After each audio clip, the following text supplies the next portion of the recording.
یہ درس پہلے عام نہیں ہوتے تھے، خاص شاگردوں کو ہم سکھاتے تھے، مگر کیونکہ اس وقت انٹرنیٹ کی وجہ سے جھوٹے پیر بہت پیدا ہو گئے، ایک بھی مقام یقین مل جائے تو آپ کی زندگی بدل جائے گی۔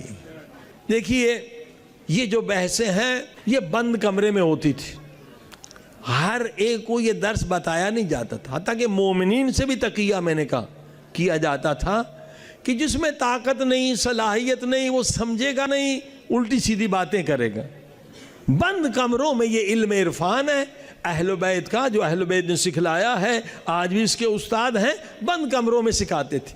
مگر الحمدللہ آج یہ علم عرفان عام ہو گیا۔ صلوات پڑھی محمد و آل محمد صلی اللہ علیہ وسلم۔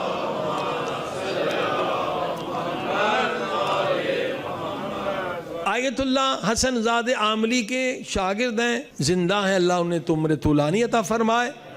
آیت اللہ احدی اس ماہ مبارک رمضان میں جو گزرا ہے، پورا ماہ مبارک رمضان درس دیا ہے۔ البتہ وہ درس ایتا، جیسے یہ واٹس ایپ کی طرح ایک ایتا ایرانیوں نے بنایا ہے، اس میں موجود ہیں 20 یا 25 درس دیے ہیں کہ برزخی آنکھ آپ کی کیسے کھلے، لکھے ہوئے ہیں، آپ اس کو گوگل میں ٹرانسلیٹ کر لیں، اردو انگلش میں آپ کو سمجھ میں آ جائے گا۔ انہوں نے کہا یہ درس پہلے عام نہیں ہوتے تھے، خاص شاگردوں کو ہم سکھاتے تھے، مگر کیونکہ اس وقت انٹرنیٹ کی وجہ سے جھوٹے پیر بہت پیدا ہو گئے، جھوٹا عرفان بہت پیدا ہو گیا ہے، اور وہ لوگوں کو، جوانوں کو گمراہ کر رہے ہیں، پیری مریدی بنانے والے۔ عرفان یہ نہیں ہے کہ لوگوں کو مرید بناؤ، عرفان کی تعریف ہمارے استاد حضرت آیت اللہ حسن زادہ عاملی فرماتے ہیں، عرفان کیا ہے؟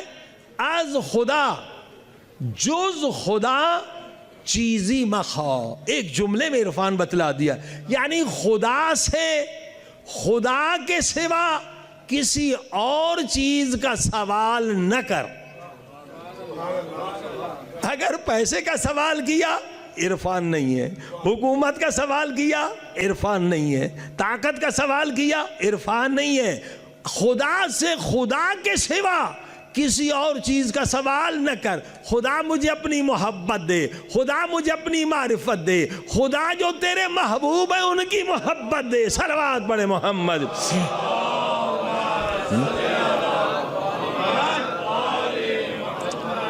عزیزان گرامی، لہذا علم عرفان اہل بیت کا خزانہ ہے۔ ہمارے سے علماء گزرے ہیں جن کی چشم برزخی کھلی ہوئی تھی۔ آیت اللہ مراشی نجفی، شاید جن کی عمر بڑی ہو، دیکھو امام خمینی کے ساتھی تھے، حرم پاک میں نماز پڑھاتے تھے۔ اب ان کا واقع 3 مرتبہ یا 4 مرتبہ امام زمانہ علیہ السلام کی زیارت ہوئی ہے۔ طالب علم تھے تو مقام یقین کے پیچھے تھے، یعنی کہ صرف پڑھو نہیں، عمل کرو۔ مسجد سہلا میں 40 نکالا، یہ آخری دن تھا کہ امام کی زیارت ہونی تھی۔ ادھر کوئی دشمن اہل بیت نے کہا آج طالب علم ملا ہے، اس کو قتل کرتے ہیں۔ یہ عبادت میں مشغول تھے، ادھر سے چند دشمن اہل بیت چاقو لے کر، خنجر لے کر اس پہ حملہ آور ہوئے۔ طالب علم تھے نجف میں، ادھر انہوں نے حملہ کیا۔ آیت اللہ مراشی نجفی نے کہا یا صاحب الزمان ادرکنی۔ اچانک مولا کا نور چمکا اور مولا نے ایک للکار دی، وہ سارے ظالم بے ہوش ہو کے گر گئے۔ صلوات پڑھو۔ ایک مرتبہ زیارت۔ دوسری مرتبہ امام زمانہ کی زیارت ہوئی، حضرت محمد کی زیارت ہے جو امام زادہ ہے۔ وہاں جا رہے تھے، راستہ بھٹک گیا، یہ دعا پڑھی الہی عظم البلا، مولا امام زمانہ راستہ بھٹک گیا ہوں، بھوکے پیاسے تھے، شدت پیاس سے گر گئے، جب آنکھ کھولی تو امام زمانہ کی گود میں تھے۔ یہ وہ ہستی ہے، یہ مقام یقین ہے۔ امام زمانہ نے پانی پلایا۔ آیت اللہ مراشی نجفی کی زندگی میں ایسا میں نے پانی نہیں پیا۔ بھائی یقین یہ کہ دنیا میں جنت کی چیزیں آپ کھائیں، مریم کے لیے صرف نہیں ہے، ہر مومن مومنہ کے لیے۔ ہم ساری توجہ ہماری کدھر ہے؟ پیسے کی طرف، دنیا کی طرف، مقام کی طرف۔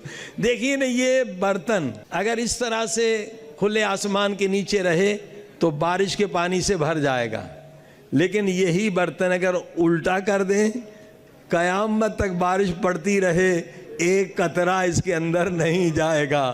ہمارا دل خاک کی طرف ہے، دنیا کی طرف ہے، شہوات کی طرف ہے، ہم ان چیزوں سے محروم ہیں۔ صلوات پڑھیے محمد وال۔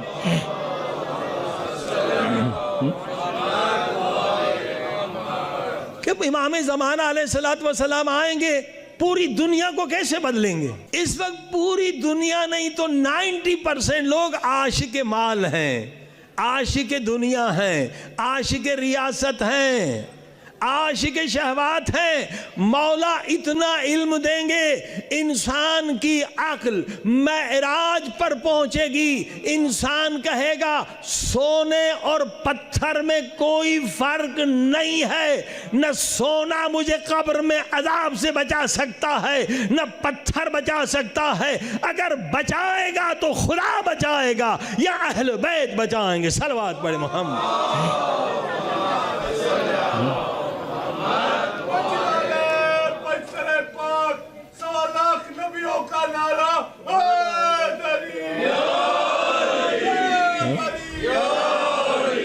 فکر بدل جائے گی۔ اب فکر کیا ہے؟ کروڑ پتی بنو، کروڑ پتی بنو، ساری یہ پروپیگنڈا ہے۔ فکر یہ بنے گی کہ اللہ پاک میری برزخی آنکھ کھول دے، اللہ پاک مجھے طیل عرض کرنے کی، اللہ پاک مجھے میری قبر دکھا دے، اللہ پاک مجھے جنت کا میوہ کوئی دے دے۔ عزیزان گرامی، یہ انار کا واقعہ نہیں ہے، مولا نے جنت کے میوے اپنے اصحاب کو کھلائے ہیں، اور یہی مقام یقین ہے۔ سلمان مقام یقین پر ہے، ابو ذر مقام یقین پر ہے، اور کربلا کے سارے اصحاب مقام یقین پر ہے۔ مولا نے ہر ایک کو جنت دکھائی ہے، سارے مقام یقین پر۔ یہ ڈر اس لیے ہوتا ہے کہ مقام یقین نہیں ہے، خوف اس لیے ہوتا ہے موت سے، مقام یقین نہیں ہے، شیطان کے فریب میں اس لیے آتے ہیں، مقام یقین نہیں ہے۔ تو حضرت آیت اللہ فرماتے مجھے پانی پلایا صحرا میں، امام کی گود میں تھا، میں اٹھ بیٹھا، ہاتھ چومے، قدم چومے، اور اس صحرا میں امام نے گرم روٹی کھلائی، کباب کھلایا، اور ایک پیغام دیا، ہمارے شیعوں کو کہو دنیا کی ساری مشکلات کا حل ہے، آخرت کا فائدہ ہے، یہ 5 عمل ضرور کیا کریں۔ فرمایا نماز فجر کے بعد میرے شیعوں، امام زمانہ کا پیغام ہے، آیت اللہ مراشی کے نجفی کے ذریعے سے سورہ یاسین پڑھا کرو۔ سورہ یاسین کے اتنے فائدے ہم گن نہیں سکتے ہیں، وہ دن محفوظ رہے گا۔ اور پھر جو نماز ظہر ہے اس کے اما تسالون جو 30واں پارے کی پہلی سورہ، اور نماز عصر کے بعد سورہ والعصر پڑھو، نماز مغرب کے بعد سورہ واقعہ پڑھو، اور نماز عشاء کے بعد سورہ ملک پڑھا کرو۔ اس میں آپ کی دنیا بھی محفوظ، آخرت بھی محفوظ، دنیا کی مشکلات بھی دور، آخرت کی مشکلات بھی دور۔ کبھی انسان فقیر نہیں ہوگا اگر سونے سے پہلے سورہ واقعہ پڑھتا ہے۔ صلوات پڑھے محمد و آل محمد۔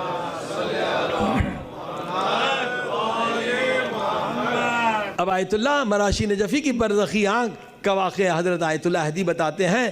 سب سے پہلے حرم میں آتے تھے، 100 سال 90 سال کے قریب عمر تھی پہلے اس بڑھاپے میں، تو ایک سپاہی تھا، یہ شاہ کا زمانہ تھا، وہ رشوت خور تھا مگر نمازی تھا۔ وہ کہتے ہیں نماز جو ہے نا گناہوں سے بچا لیتی۔ تو اس سپاہی پر غسل واجب ہو گیا، پیسے نہیں تھے کہ جائے حمام میں غسل اتارے نماز فجر کے لیے، تو کہ کیا کروں؟ ایک بیچارے ٹیکسی والے کو خامخواہ پکڑا ہے اور اس کے تجھ پہ جرمانہ ہے تاکہ اس سے رشوت لے، اس سے 5000 رشوت لیے اور جا کے غسل اتارا اور آیا حرم میں نماز پڑھنے کے لیے۔ اب یہ سپاہی بھی آ رہا ہے، ادھر آیت اللہ مراشی نجفی سلام کیا، قبلہ سلام۔ اس نے کہا سپاہی صاحب یہ 5000 جو رشوت کے پیسے سے غسل کیا ہے یہ غسل نہیں اترا ہے، یہ 5000 لو دوبارہ غسل کرو۔ صلوات پڑھ دے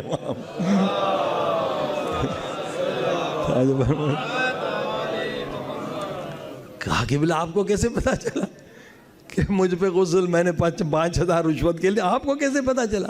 فرمایا اگر خدا ستار ہے تو ہم مظہر ستار، ہم مظہر ہیں، ہم کسی اور کو نہیں بتائیں گے، تمہاری اصلاح کے لیے تجھے بتلایا ہے۔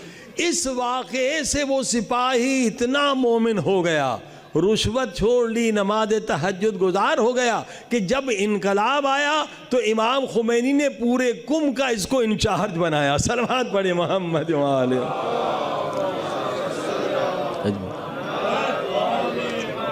بس عزیزان کرام، برزخی آنکھ کیسے کھلے؟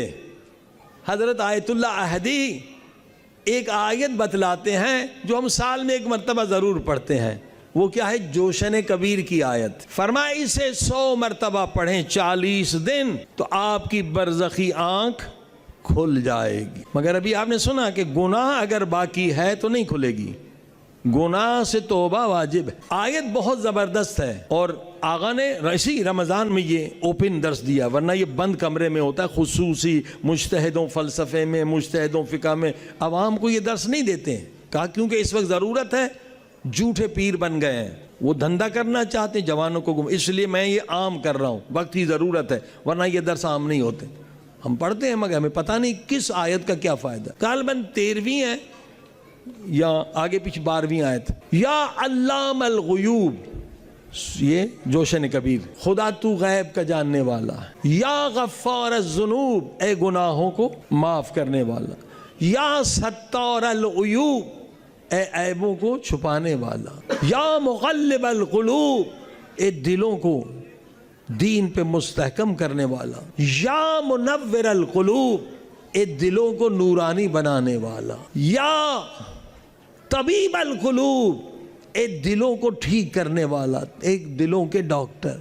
یا منفس الغموم، یہ پورا ٹکڑا جو ہے 13 یا 12 علام الغیوب سے دیکھ لیں. اسے 100 مرتبہ پڑھے 40 دن تو اللہ پاک آپ کی برزخی آنکھ کھول دے گا. جب برزخی آنکھ کھل گئی تو اب گناہ سے بچنا آسان ہو جائے گا. شیطان آپ کو شکست نہیں دے سکے گا، آپ شیطان کو شکست دے دیں گے. صلوات پڑھے محمد وآلہ.